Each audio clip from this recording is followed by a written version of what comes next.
Well, first of all, looking at the Countryside Charter and the pledge about extending the rural fuel discount, you'll be aware that Cornwall was actually one of the places on the original list.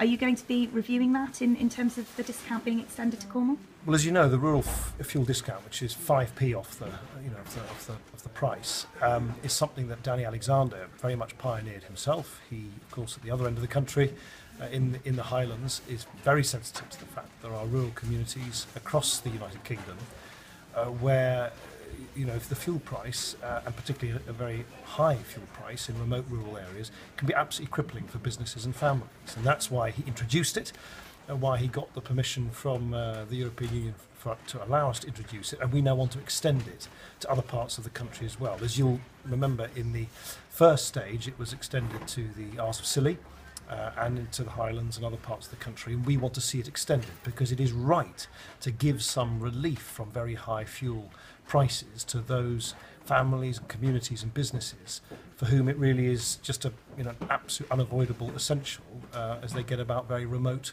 rural areas of our country. So will you review it for Cornwall? Will it be extended to Cornwall? We want to see it reviewed.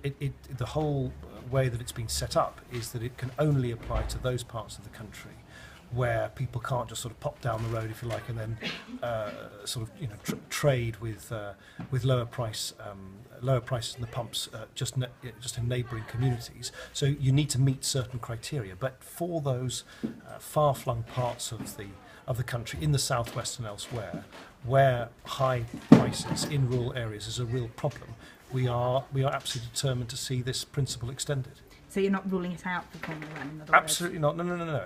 Any place that is eligible is able to come forward. As I say, this has only happened because of Liberal Democrats in government. It's been very much the initiative of Danny Alexander.